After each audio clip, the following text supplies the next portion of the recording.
Well, that was a quick and easy little break. I'm glad we got through it because I'm very eager to get back into the show and speaking with Richard C. Wright. Man, this has been a great show so far. I can't wait to hear the rest of it. Sir, I'd like to ask you about something very fascinating. I understand that to be released in November this year, Southwatch Stories is an anthology with an upcoming Kickstarter launching on, I think it's March 30th. That's So I would correct. like to ask you to tell us a little bit about this project and the stories that are in it, and maybe even a little bit about the Kickstarter itself. Would you be willing to share? Absolutely. Well, as you know, and this actually ties right back into our discussion on Wings of Steel, because like I said, I've built this entire world for multiple authors. Well, there's obviously more stuff there than I'll ever have time to write. Mhm. So I got thinking about it and thought, depending on with my current writing schedule, I put out Wings of Steel last year. I'm going to put out Wings of Glass next year. Well, I needed something for this year. And I Mhm. said, well, why not? Let's do an anthology. Mhm. So I have reached out to 10 authors. Some of them are media tie-in authors, and some of them are just authors that I have met over the Mhm. years at various like science fiction fantasy shows. And we decided to put out a book. Mhm. And the idea behind the Kickstarter, which I'll jump into real quick, is I'm really not trying to make a ton of money on it. But Mhm. what I'm trying to do is if we can make enough money, I can offer the authors a better page rate than I'm Mhm. going to be able to offer them if I wind up funding it myself. Mhm. So, I mean, the book will come out, but Mhm. what I'm really hoping to do is to, be able to offer the authors, you know, make it worth their while to participate. Yeah. And Southwatch Stories is going to be 10 stories, possibly 12. Um, Set in the world of the Dark Side Chronicles, set in the city of Southwatch. And it's interesting because the city actually almost becomes a character because, because of all the different, like I said, like we talked about before with the dichotomies, the wealthy, the not, the, the average person and the lower class, Mhm. the crime. So I actually have one person's doing a Bobby Nash, who is a fairly popular noir author. Mhm. He's doing a hard-boiled detective story set in, down on the docks. Mhm. Uh, Dayton Ward, who is a Star Trek author, that's where I met him. But he's also a former Marine, and he's kind of putting together, I won't call it an A team because that implies humor, Mhm. but it's a group of people, former military, who are basically helping out where the cops or the other powers that be or maybe don't bother. Mhm. And another person, Steve Seville, has got a really dark story where he's looking into you know but it will deal with the religion, with the major religion in the city, and things that go on behind the scenes. I've got a political intrigue story. I've got personally, I'm writing a cat burglar story. Mhm. So just have a little fun walking on the other side of the law. And but like I said, we've got 10 authors, so 10 stories. And then if we make our goals, two of our stretch goals, one will be bringing in Richard Dansky, who was with White Wolf Gaming. Mhm. He's written, he's obviously a rather popular in that game in that realm. And then my other stretch author is Mike Stackpole, who, if you've read any Star Wars or BattleTech or things like that, is a fairly good sized name, which I was incredibly honored that both of those gentlemen would agree to participate. I mean, I'm honored any of my authors would join us, but to get a couple of authors like that really, I think, Mhm. helps set the book apart. Oh, well, it sounds really cool. And then the Kickstarter will help. Like I said, we're going to be doing. Like I said, we're going to be primarily running it. Like I said, to try and just bring in more money so I can pay the authors better than I can pay them out of my own pocket. Hmm. But if we also raise a certain amount of money, like I said, I'll be able to bring in these two stretch authors Uh-huh. and also illustrations. If we can get a certain amount, we'll illustrate at least half, have a frontispiece for at least half of the stories. And if we make Uh-huh. the full amount, then every story will have, I'll have an art, and I've already got the artists lined up Wow. so that we can have, artwork for each one of the stories. Oh, So, which would be really nice because as a writer, I am fascinated by good artists. oh yeah. Because again, I started out in comic books before I ever started writing prose, and it was just amazing watching somebody take a script and turn it into something that was living. Uh-huh. And so I've always been a huge fan of good art with a book. I think it can make a big difference in how it's perceived. Yeah, yeah. I'm one of four artists in my press. We do all the art for our authors, and I have a branch called Fedora Art where we do the same thing for indie writers. Oh, very And cool. but yeah, one of the most fun things, and I love the results. It's amazing what the artists can come up with. Is I will give them the author's vision of their story. That's first. Hmm. And then I give them not really a synopsis because I don't want to write something that long, but I give them a quick overview of what the story is. And then I turn them loose. And each artist gives at least three concept arts, and all of the concept art is shown to the author. And then the author picks their favorite, and that artist works with the author and me to tweak it and make it the very best it can be. And it goes along with what you were saying, how amazingly talented human authors can or artists can be. They can literally bring your story into a visual, make it, you can look at that cover and say, that's my story, Yes. and I Oh, love, yes. that Yeah. is so fun.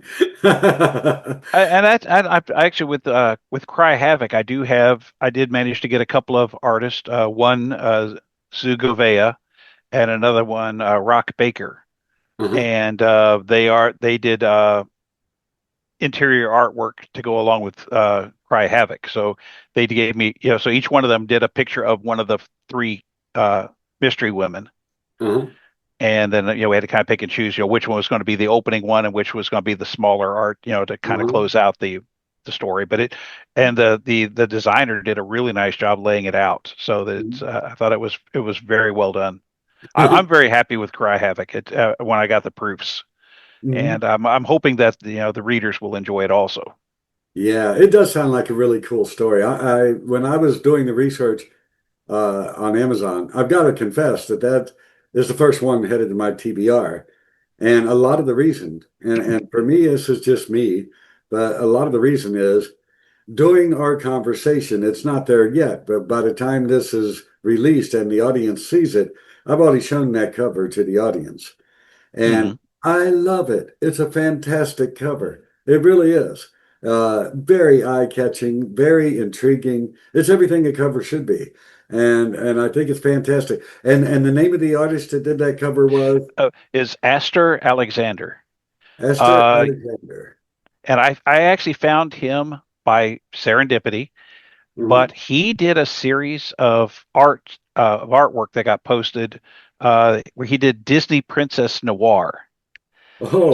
So he took the Disney princesses and put them in old 1930s, 40s type situations, and Mhm. so and and when I saw that, and then knowing that I was doing Golden Age comic book characters, I said, okay, he understands the feel for not only the characters, but Mhm. for that era. Uh-huh.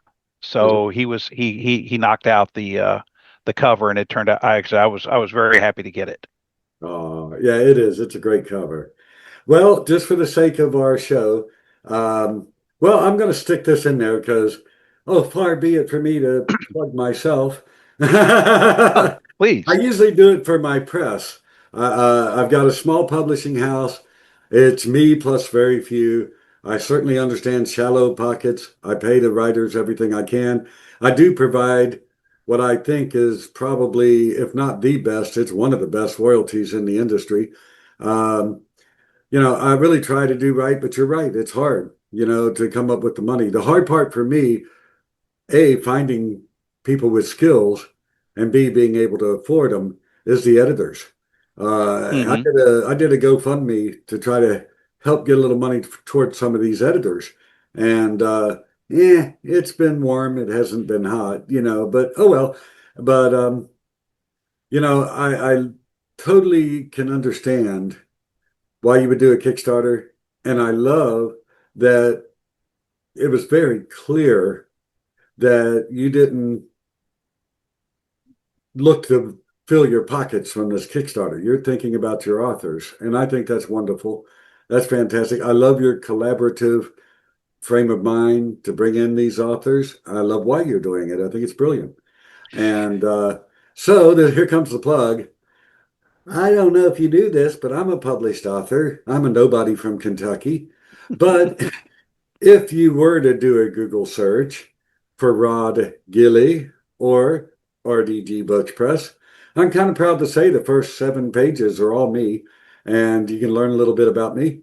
And if you think so, okay, I'm going to be honest, I'm not in your league. But if you think Ah, you might like to please. slum around with some nobody in Kentucky and collaborate on some kind of project, let me know. Oh, It would I'd be an be happy easy to. honor. Uh, I will say with this Kickstarter though, this is the second time I've been basically trying to edit, work as the editor, and it's going about as well as the first time, which is basically I feel like I'm herding cats at best because I'm constantly trying to run down people because I got people here, West Coast, middle of the U.S., one gentleman in England, trying to find time to get on everybody's schedule. Hey, how are you doing? Are we still on schedule? Do you mind doing this? Wait, what do you mean you didn't get that email? And it's just constantly, again, it's not like it's taking away from my current writing, Uh-huh. but it's always back in the back of my head, like, oh wait, when do I need to what do I have to? And it's just again, once it's not just you, it's yeah, I'm not sure I would really cut out to be a full-time editor on a line because it's kind of scary being responsible for so many other people. Because again, if I screw up, I'm not just hurting me; I'm potentially hurting their stories too. Well, I tell you what, I get the impression, and I think it's very accurate, that I'm just some little fella scrambling down an alley, and you're a star on the red carpet. But somehow we live in the same world because right this moment, I have 78 projects on a spreadsheet that handles only acquisitions and editing projects. I have 78 on the table right now with authors all over the world, all over the United States, all over the UK, everywhere. And it's me and one line editor. I got one junior editor working for me right now. I'm a full service editor. I do developmental line and copy. And Hmm. as the publisher, I have to approve everything. So believe me, I know what it's like to have all of that on your table and all of it coming at you at once. Yeah, that's a bear. But it's Yeah, kind and of and thrilling and too. and in a way, I'm putting a little probably more pressure on myself than I have to. But also, since almost all of these authors are friends of mine, I Uh, really do not want to let them down. You know, yeah. it, Yeah, it's kind of So, like but having I'm me. hoping I've got really good hopes for the Kickstarter. The people who have reviewed it seem to like it. Like I said, we're going to hit the road running on Monday. Monday after this interview, probably not the Monday after this comes out. But so it'll be fun, and I'll be definitely promoting it at the show I'm going to this weekend. So we'll see what happens. Yeah. Fingers crossed. And again, I only have so much control over the situation, but it's not gonna if it fails, it's not gonna fail for lack of trying.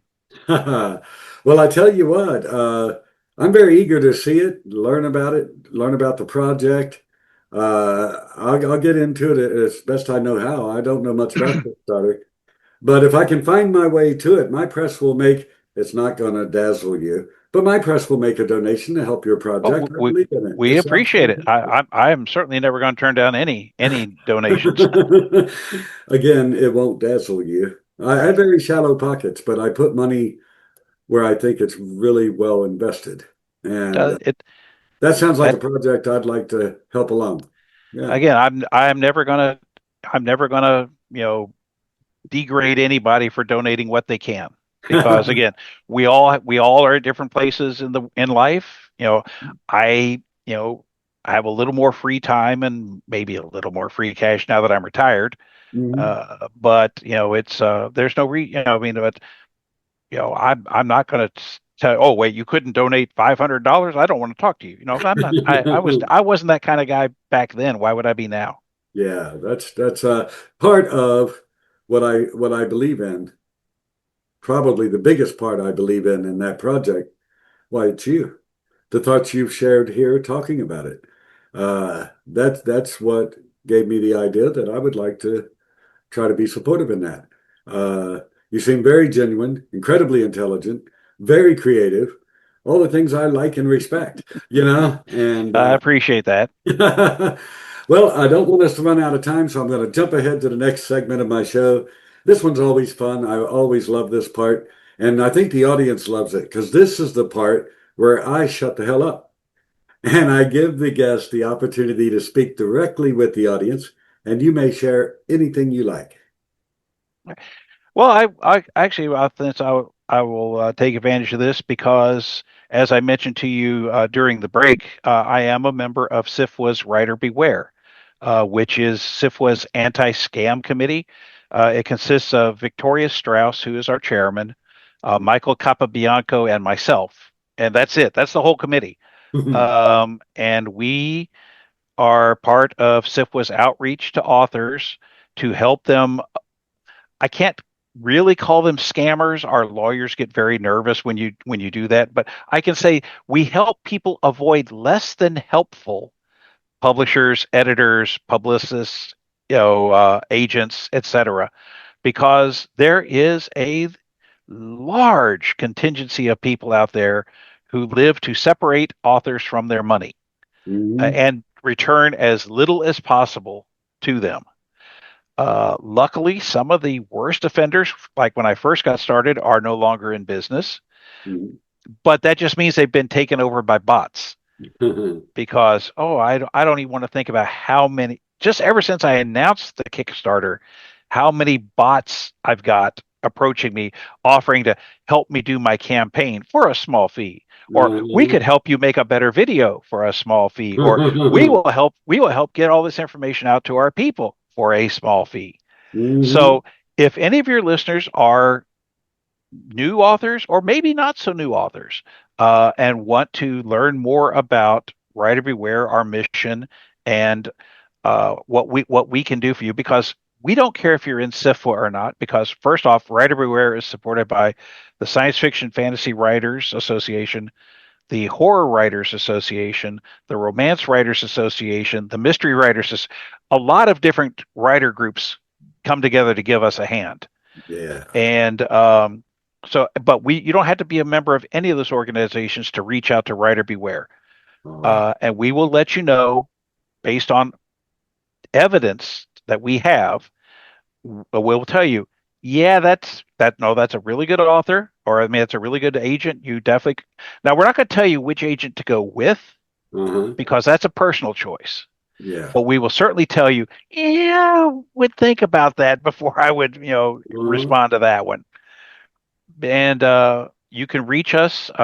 That's at you can go to writerbeware.com. Do not go to Writers Beware. That's Mhm. actually a URL that was bought by some people who don't like us. And there for a long time, they had an anti-Writer Beware website. Oh, oh. I Mainly had a because website. something about those people don't like it when you tell the truth about them. Uh-huh. I had one of those websites that like they announce to writers when a submission call opens, you know? Hmm. And I didn't know anything about this. Well, I did a couple of those websites, and this one in particular, I didn't know anything about it, but I did announce. that I had a submission call. And about, I guess it's been about a year since then. About it was about a year after that, I guess. Just by pure chance, I saw their proud announcement on their site that my press had shut down. It was out of business. Where the hell do you get off saying that? You know, I don't know. people will take a lot of liberties. I want to say Oh, this real absolutely. quick. I don't mean to be rude. I mean to be, has to be said. I am a published author, and for about 6 years, I've been a writer. Of course, I wrote long before that, but I've been taking it serious. I'm a full service editor, and I own a small publishing house. I'm currently working with, God, I don't know, 80 writers. I'm on Twitter all the time. I have conversations there with at least another 80 writers, and I'm on all the other platforms as well. And I can say this, speaking for all of them, what you're doing, we need.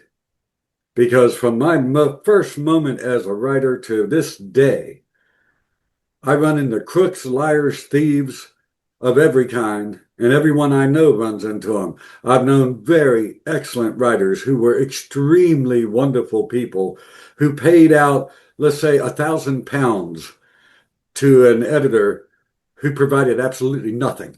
You know, Hmm. I mean, there's these dirty crooks out there everywhere. And if you're able to tell a writer, maybe you don't want to work with that particular person or company. Yeah, I know you have to be careful how you say it, legal stuff, Right. but if you can help a poor, especially new writer and somewhat maybe a medium level writer, help them avoid these sorry SOBs that are everywhere on social media and they're elsewhere too. What you're doing is like a godsend to the writing community. I applaud you. I thank you. Thank Please don't stop doing it. We need Yeah. you. Well, like I said, I give Victoria 99% of the credit. I mean, she and Ann Crispin started this several years ago. I came in, I started working for them in 2007, and I'm kind of like I call myself, the chief cook and dirty bottle washer. I basically handle stuff, that the stuff that needs to get handled in the background. But I'm also the shall we say the I'm not really introverted, which is, I understand, unusual for authors. So I'm the one that does a lot of the talks at conventions and stuff because I like getting up in front of, as you can see, to how shy I am tonight. I like getting up in front of groups and talking about stuff. And but like I said, Victoria maintains the database. So if you have a question about a specific author, I mean not author, excuse me, a specific agent or a publisher or whatever, Uh-huh.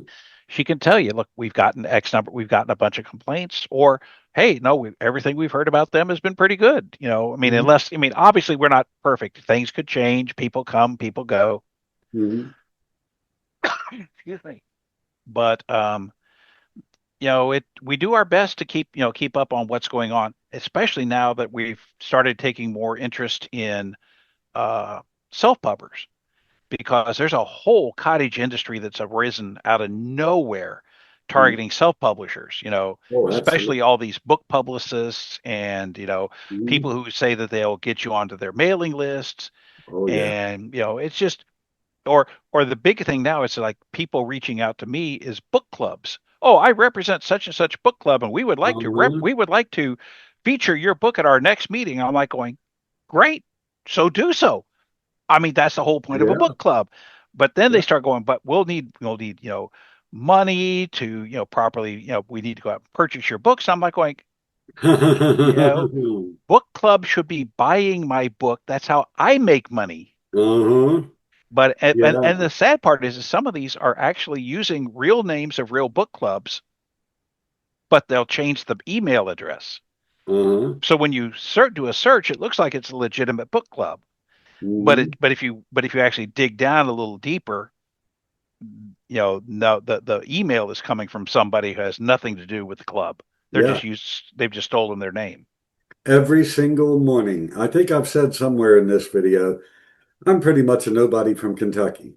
Every single morning, I open my company email, and there's never less than 10 of those type of emails. There's never less Hmm. than 10. Sometimes it's an overwhelming amount, but I'm pretty good at clicking delete. You Yeah. Well, know? I've created a special, which I think is actually kind of chutzpah, since I am obviously a member of Writer Beware, and they send me these things. I'm like going, so I just created a little folder off to the side called spam letters I receive, and I'm eventually collecting them up, and I'm going to we're going to wind up writing some articles for the Writer Beware website about, this is why you shouldn't, these are signs to look for. Yeah. Yeah, I love this one. Oh, your work amazed me. I loved it. I so want to promote it for you. Insert title here is a fantastic story. I see that a lot. They don't even bother doing the mail merge. Yeah, it's or I loved it when I got somebody did a review of they actually I got the best review I've gotten so far for probably Havoc was one. You could tell they had just taken the blurb on Amazon and fed it into an AI and then Yeah. spit it back out, because they were talking about the book, and I'm like going, well, that's great, but you aren't on the list of people who gotten the advanced copies, and the book doesn't actually come out until the end of the month. So how are you reviewing a book you've never read? Yeah. I mean, come on. And the sad part is it was a wonderful review, and I'd love to be able to use it because, it makes the book sound fantastic, but, in good conscience, I can't, you know, I can't blurb that. Yeah. I don't want to put a burden on your organization that's already very busy, but I have a request as a writer, editor, and publisher. If you can, help us avoid these sorry SOBs who are ripping us apart with AI. I'm sorry, AI doesn't belong in the creative arts. It's got good uses elsewhere, I'm sure, but almost as often as those emails, I say it everywhere all the time. AI doesn't belong in the creative arts. And when I have a submission call, I'll get at least 30 AI stories submitted to me.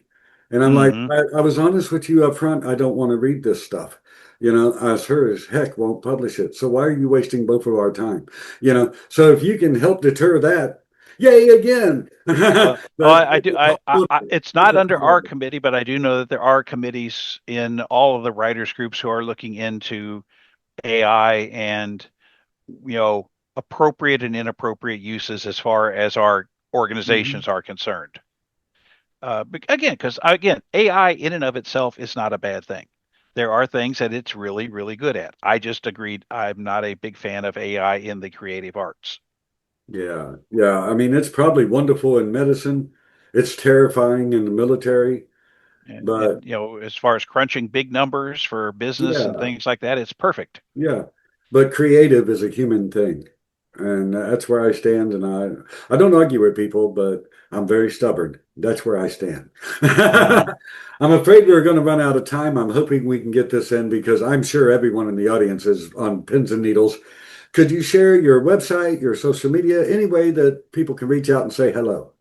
Absolutely. I can be found again. My website and my blog are at richardcwhite.com, just all run together.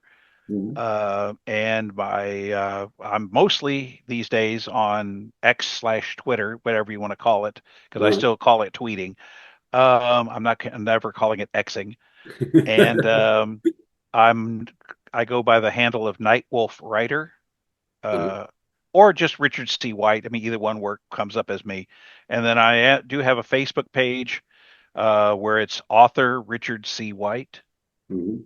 and I sort of kind of have started an Instagram page, but it's woefully behind schedule because I mean, with I just don't have the time and cycles to maintain much more than I'm already maintaining. Yeah. I really wish I know I really should be on much more social media, but yeah, I'm old, and Mhm. it's hard enough to keep up with what I'm doing already. Yeah.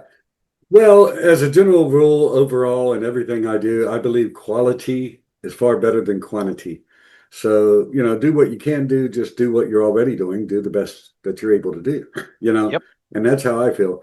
Unfortunately, we're about to run out of time, so I have to say, sir, wow, I wish I had 3 times the amount of time.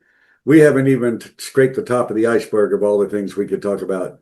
You are one fascinating gentleman, Well, thank you and very much. your stories sound fantastic. I'm heading to Amazon to fill up my TBR, and yeah, I just wish I had so much more time. Unfortunately, I don't. To the audience, what do you think about this? On my little show, Richard C. White. And all the cool stuff we've talked about. I know you're going to watch this show over and see it in the replay, right? Fantastic. What a joy. Ladies and gentlemen, episode 54 of Relax and Chat now has to come to an end. It has been a pleasure to have you. I hope you have enjoyed this episode, and I hope I'll see you on the next one. Richard, thank you again very much for Thank doing you very this. much, Rod. Bye bye, everybody.